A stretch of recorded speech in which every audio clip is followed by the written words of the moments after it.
Hello everyone. So today in this Rootmotion based locomotion system tutorial, I'm going to show you how to apply this Rootmotion based locomotion with NPC characters, AI controlled NPC characters. So this red character is an NPC character, and I'm going to implement a system where it can find a path and move to this red pillar that you can see here, pink pillar that you can see here.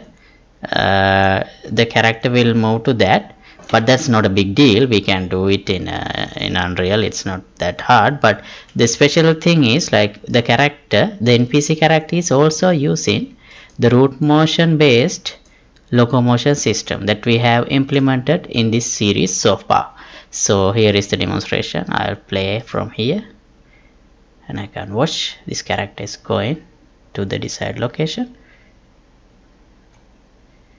See, so like this character is moving.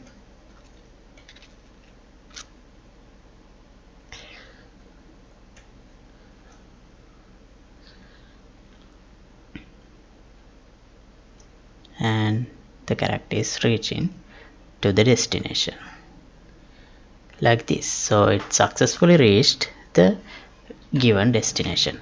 So this will work even if I right, let's see how to implement this today. And this episode is sponsored by these generous patrons. Thank you very much for the support you guys are giving me.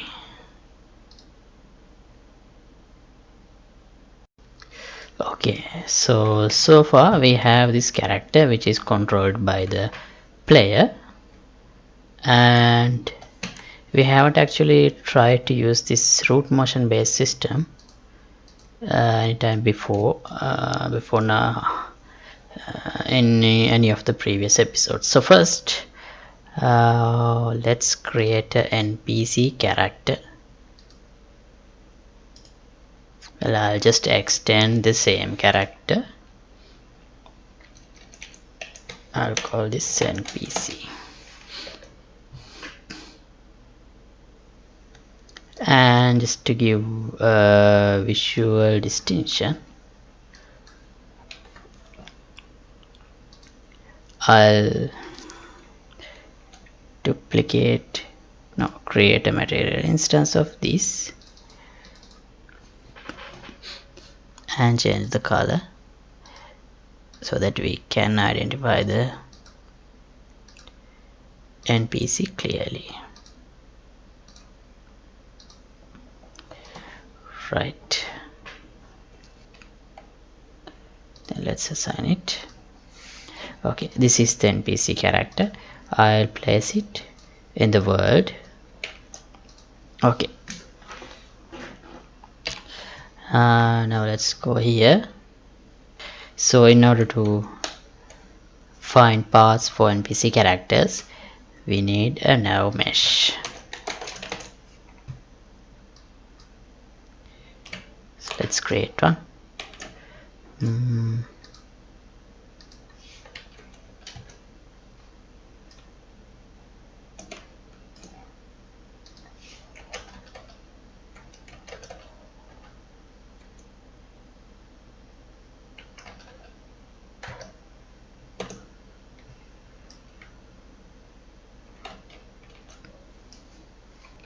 I think it is too big. Let's look at it from the above. No, it doesn't have to be 1000. 200 by 200, that's enough. Okay, if you press P, you can see everywhere in green where the nav mesh is generated. Right, now as this character is using Rootmotion based animation to move, we can't use the usual AI MoveTo like this. AI MoveTo this nodes, because it doesn't work with this character. So just to check that, if I give random reachable point in radius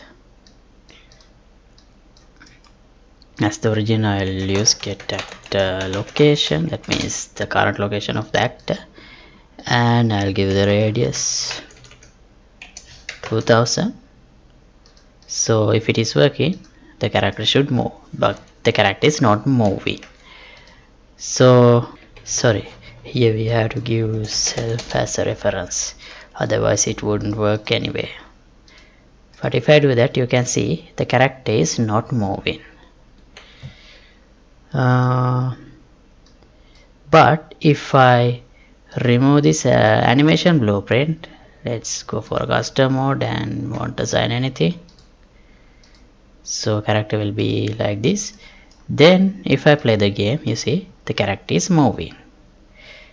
So that's because the animation is not interfering with the character's movement. But that's not what we want to do. We want to make it work with the Rootmotion based animations, just like for the player character. Right, now for that, what we have to do is this. In the parent class, we have this get desired velocity. So we have calculated this based on the control, rotation, and the movement inputs of the character for the player character. But for the NPC character, we don't have that. So let's override with this. Let's override this function to give some whatever the target location that this character needs to go to, and let's calculate the desired velocity based on that target location. So how do we do it? Right,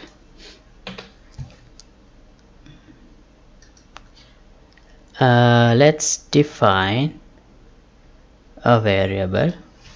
Let's call it target location. It should be a vector, and get the target location, get actor location, and we can find unit direction vector from the current actor's location to the target location, and we can give it as the desired velocity. Now here, instead of using this AI MoveTo, if I set target location, the character should move to whatever that location, and since we don't have any obstacles, it shouldn't be a problem. See, character is moving.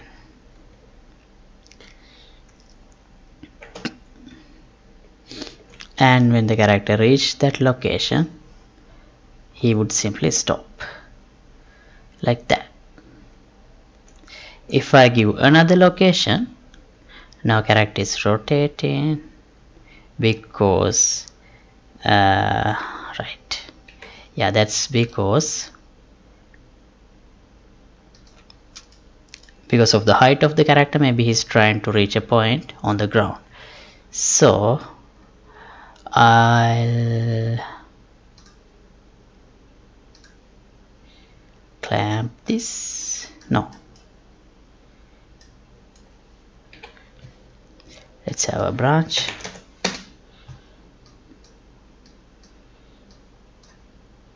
and distance.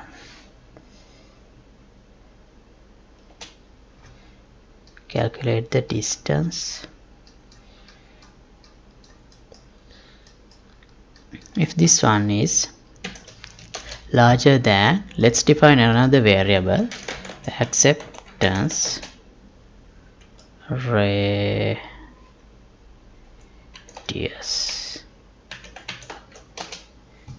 Is that what we call it? Yeah, acceptance radius. So if the character is within this acceptance radius to this target location, character will not try to move anymore. So if this is larger, the current distance is larger, that means character should still move. Otherwise, character should just return 0 0. That means character is not trying to move anymore. So as this acceptance radius, I'll give 50.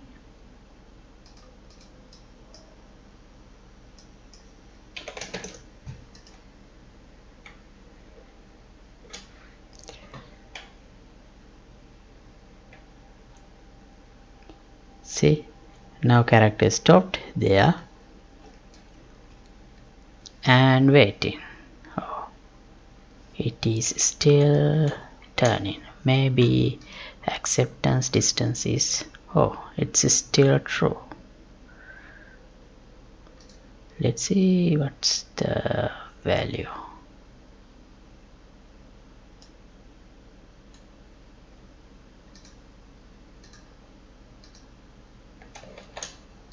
Oh, we can't see that.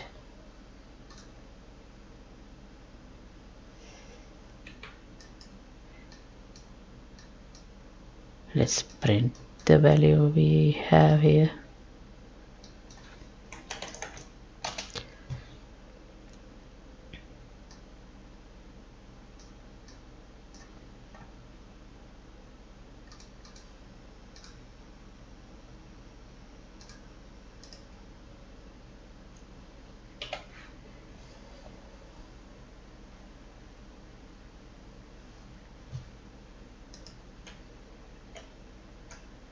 Okay, stopped at 96. Right, so that means we should have a larger value than 96. So I'll give 150. That should be reasonable. Even 100 should work, but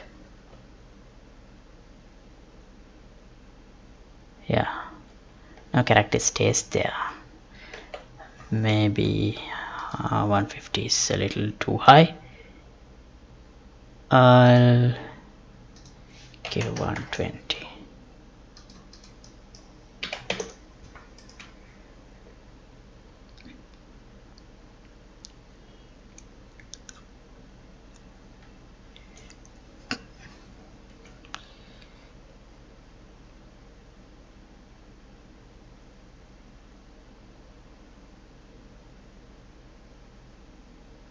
What happened there?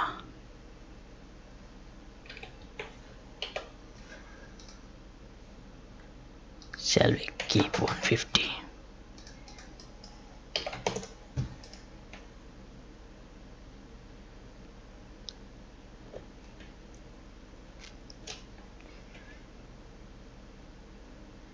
Right.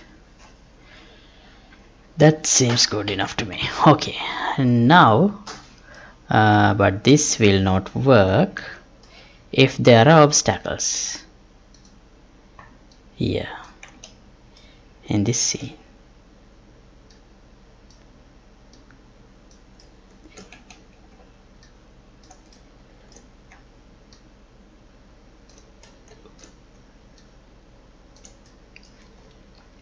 Character will simply get stuck. That's what happens. That's what would happen if there are obstacles, because we are not really using any intelligent navigation system. Oh, luckily the character got a location he can follow. Right. Let's define a custom location. Let's try to move the character here and block the path like this. What's the location of this? I'll copy this location, and instead of giving a target location randomly, I'll give that location. Oh, I can't paste. Yes, I can't paste. So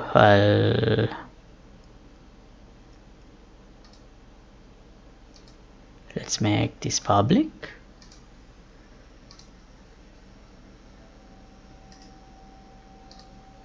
Right, now character should try to reach this location. See, it's trying to reach it like this.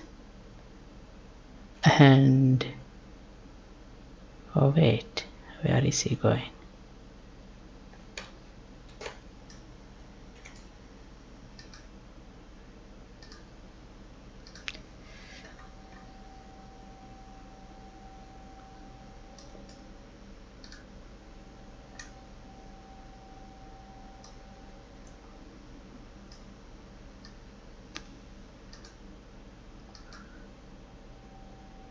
Sorry, I shouldn't set it like this. It was trying to move to 0 0 location.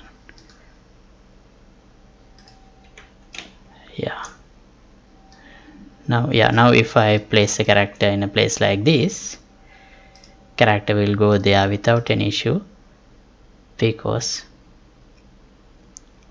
what is collided with the wall and is still trying to move, because the distance between the center of the cube and the character is 193. And if I put the character here, the character is not aware of this cube. He will try to move through the cube like this. Alright, so now let's try to use the existing navigation system. To do that, we can do something like this. Let's define a custom event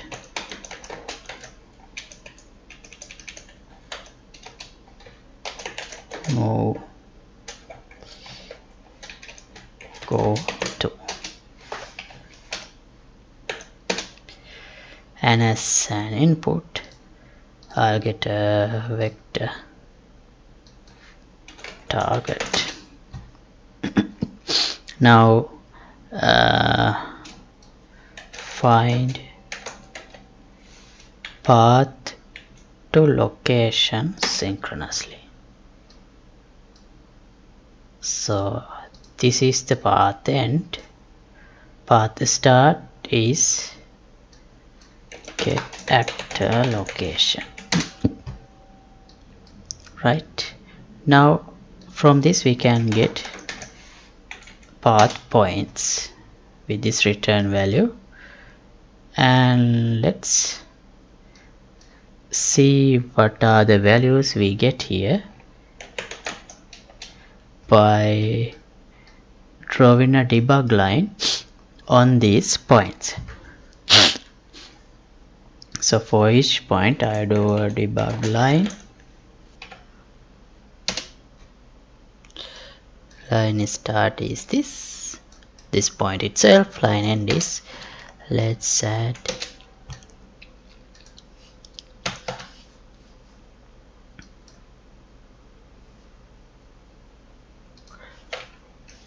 me 200.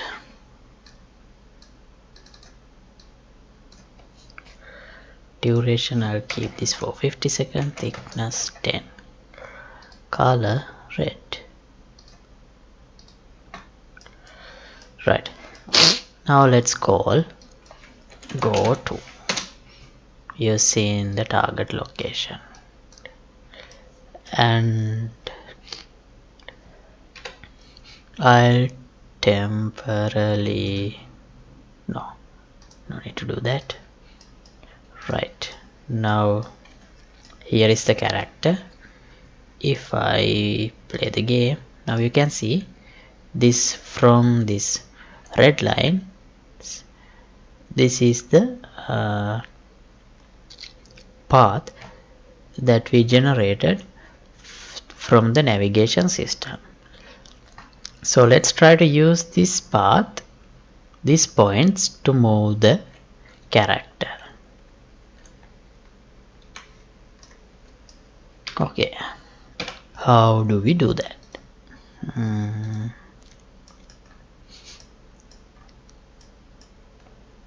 So let's remove this part and let's promote these points to a variable. I'll call it now path points.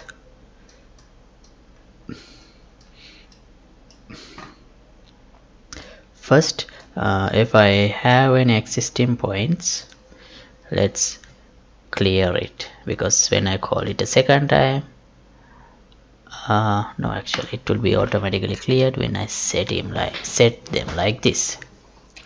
Right, now once we set a point, I'll add let's get 1 point. So I'll promote this to a variable. Let's call it path index. Let's get the first point and set as target location. Now this character will try to move to that target location. And here let's add another variable to see to check if the character is moving or not. So should be a Boolean variable. I'll call it moving, and if it is true, character is moving. Set moving to true. If this takes a false branch, that means character is not moving, so set moving to false. Now here, if the character is after setting the target location, let's wait.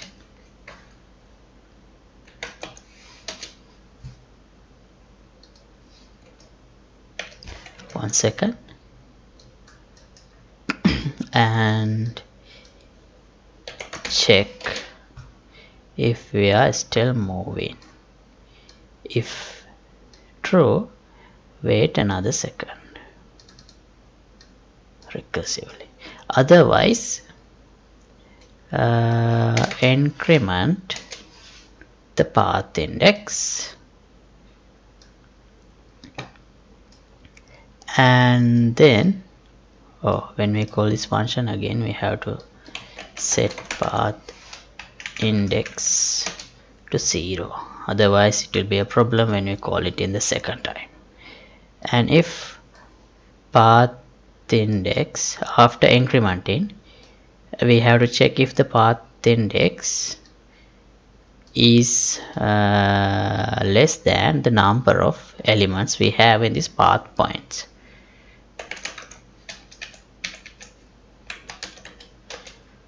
So the length path index should be less than the length. If this condition is true, we can try to reach the next point like this. Otherwise, well, we can stop. So we have reached our target. Right, now let's see.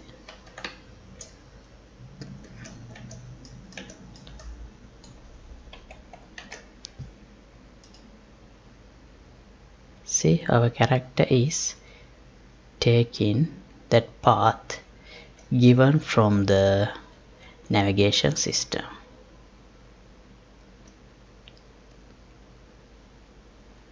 Okay, so it reached the desired location successfully. Okay, let's give a different location.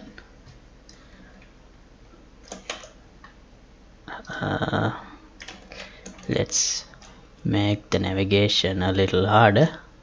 So just to test, let's make it like this.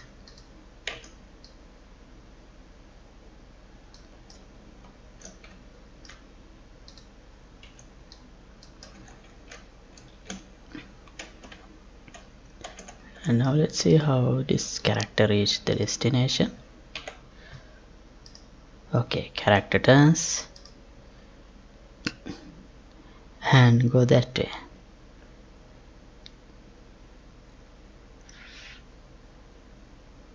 Yeah, so the system is working fine.